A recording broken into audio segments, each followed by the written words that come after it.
Okay, ladies and gentlemen, Don McKellar and Doug Koch, the handsome, creative team behind Last Night.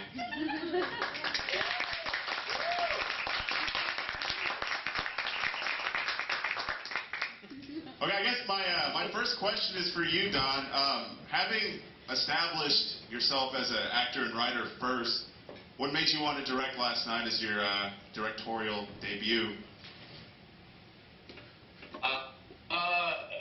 Well, I was actually commissioned. I'd done a short film, and I was commissioned by the French, these people from France, Arte, to do a film. It was part of a series about 10 films about the end of the millennium. And so they actually asked me to direct a feature. Is this working? Yes. Yes. Yes. Okay. So I was actually commissioned. They asked me to do a basic reason, and then I came up. They asked me to do something about the end of the millennium, and I said, well, I'll just go all the way and make it about the end of the world. Nice. Doug, this question's for you. How did you get involved in the film? Oh, was that for me? Sorry. Yes. How did I get involved? It's a good question. I think Don called me up about the film, and I think he knew me as he'd done a film or two with me as he was an actor in films that I shot. That was it. And then I guess just he knew me that way, and he was doing his first film when he was directing and acting in it. So that became an interesting twist on things, and that's sort of how it came about. Just within the Toronto sort of film community, we knew each other that way. Good. This question is for both of you, actually. It's kind of long-winded, so bear with me. I noticed a lot of end-of-the-world movies have a very kinetic style of shooting, but you guys decided to take a different approach. The cinematography in the film is very subdued, almost observational. Could you describe your collaborative process in developing the shot list? Don, did you give Doug a lot of free rein as far as coming up with the overall tone, or did you have a very specific vision in mind? No, absolutely not. No, I was completely enslaved. Yeah. I gave him no freedom. Who is this guy? We worked a fair bit, it's my first feature. So I won't say a fairly, how would I describe the style? A fairly stark look, you know what I mean? Like a kind of fairly structured end of the world look. So we worked on it quite a bit. It wasn't really improvised at all. Yeah, we would take my little camcorder, we would go whenever possible to the actual locations ahead of time with the actors, and we sort of played in rehearse and block things, and then try and see, this is how we think we'll do it.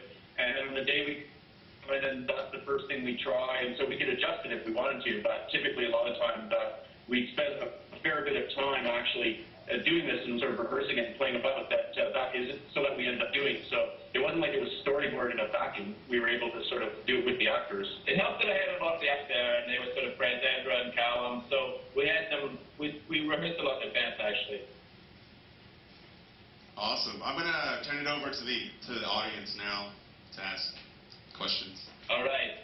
I look forward to speaking to the people. Did I mention you're very handsome? You look very pretty. Question from our cameraman. Yes? Well... You, sir. Hi. Did you have a question? Something about the way the film looks again. It's shot in Canada, and I know it's not nearly as hot up there as it is down here in Texas, but like the film the entire time is this suppressively kind of warm look to it. I mean, it just looks very, very hot the entire time. And I'm kind of curious as to what stock y'all shot that on, and kind of what you did to get the kind of texture, very grainy, and sometimes kind of bleached out look you got there. Did you get that? Yeah, I could only hear part of it, but I think if you're asking about the sort of visual texture of the film, we wanted to have something that was quite stark and sort of unusual looking, and we did a bit of experimenting around, but it was a fairly long time ago, and now with movies, you have, what they call, I'm not sure, like, how many people know this, but what they call a digital intermediate, where even if you originate on film, they will convert that into a digital signal, and then you can, of course, manipulate the image quite a bit. But when we did last night, that was a very new thing and quite expensive and totally inaccessible to us. So we only had certain laboratory processes and filtration and things to do. So we ended up going with what is called a bleach bypass, and we did it in one of the duplicate stages. So it was sort of twofold. It was in the approach in the lighting and things like that had one effect, in combination with this bleach bypass effect, which caused a sort of a desaturation of color somewhat, and then a big, strong increase in the contrast. I hope that's clear. Yes. I thought it was the end of the world, so I thought I wanted to do something to show that it was serious. It looked a little weird, and so yeah, I guess I wanted that feeling things are a little bleached out. Is that what you mean by that bright, hot look? Well, I'm really curious as to what stock you shot. It on. Oh, okay. I do recall that. It's actually a defunct stock now. I believe it was called 5263, I think, which was a Kodak low contrast color negative, and then we whole processed it. In other words, we overexposed it and then underdeveloped it. This was all done to lower the contrast overall, because this bleach bypass process that was used to increase the contrast so crazy. It was quite crazy. Those guys are really serious stuff, you guys. That's really, really impressive. People don't work like that anymore. It's neat to hear things like that. It's true. It's because we couldn't backtrack once we shot it. Yeah, there was a lot of time what happened is you sort of said, well, if we're going for this effect and you want to be able to see detail in sort of opposite areas of the frame, you be forced to actually light it to flatter that they normally would. But the process, you'd be left with a very flat, dull-looking thing. So it was, kind of scary times. It's all or nothing. Yeah, well. Okay, I think we have time for 2 more questions. Can work? Can they hear me? Can the people? I don't know. I don't think I can get up to you. I have a question. They should be able to hear me. Can you guys hear me? I think so. Okay. I'm curious as to why us sad Americans don't have access to a widescreen version of this film. You don't? Oh, no, you didn't have the widescreen version? No, I don't think there is one that any of us could find available in the U.S. What are you watching up there now? We stole it. Just the DVD? You what? Oh, no. Yeah, Where do you get it from? we wanted to show it in its original, vision, but yeah, like here in America, there's only a full-screen version on DVD.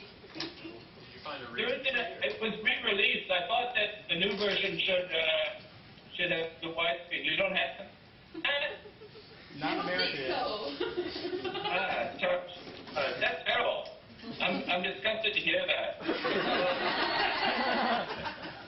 You'll have to start again. I'm going to take it down on your DVD and you can start again.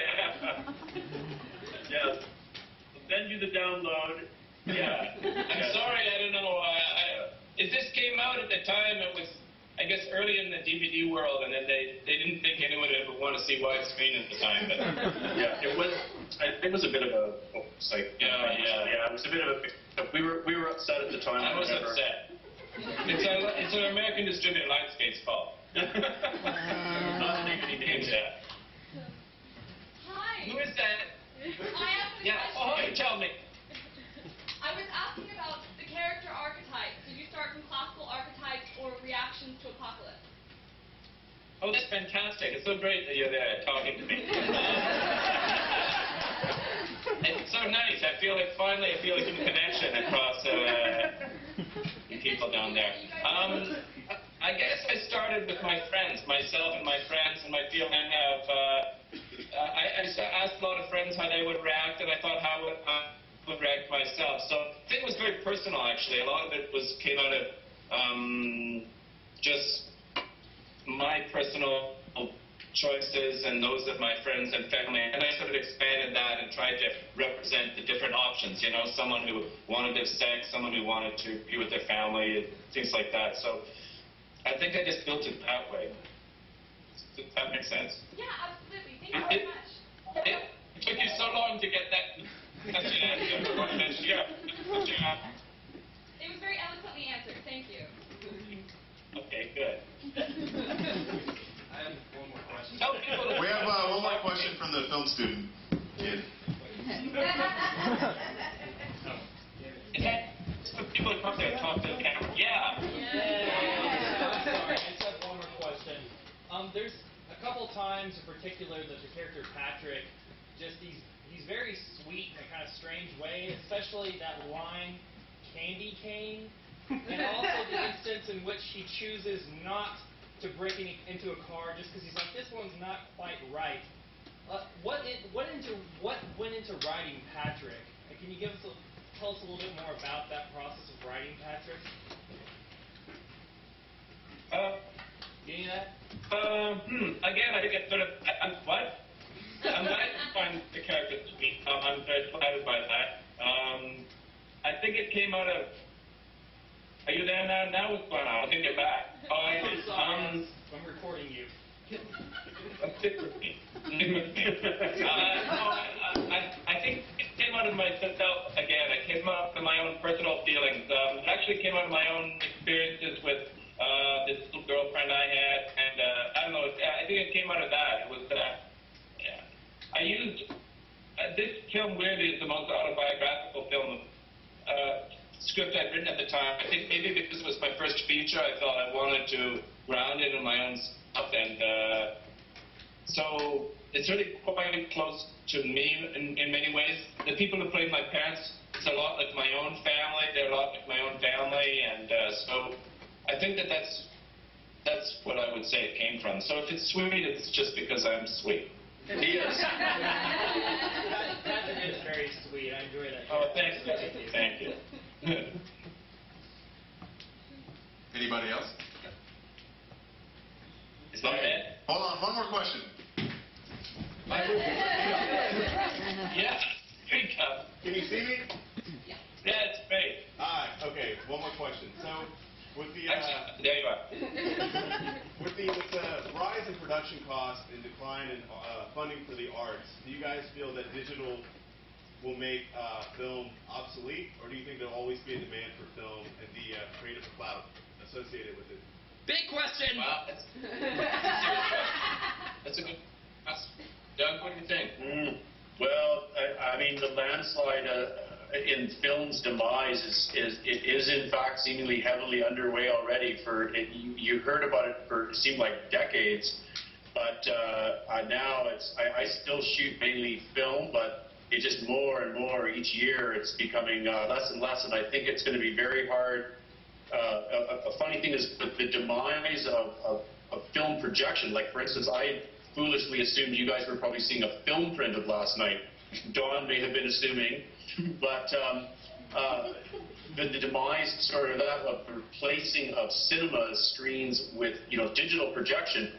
The making of mass release prints for cinemas was actually a big economic thing for Kodak and Fuji, and I think that the camera negatives that we all have been shooting with was almost just like a lost leader for them. That was just part of what they did, but the real money was in that release printing, and so with everything turning digital, I think that'll just hasten film's demise even more, make it more expensive, as opposed to just being like a sort of a boutique format that some people shoot with. It's hard to say. It's harder and harder to make independent films generally, I think. Independent movies, I guess. I'm not talking about film, but so, I mean, especially my friends in America are always complaining. I think it's in some ways even harder down there. I'm very happy that this last night was shot on film, because in some ways it was about the 20th century, and which was the century of film. So, and I'm glad that it looks so filmic. But I don't know. I can't talk about the future. I thought it was going to end. All right, Doug, Don, thank you guys so much. It was awesome.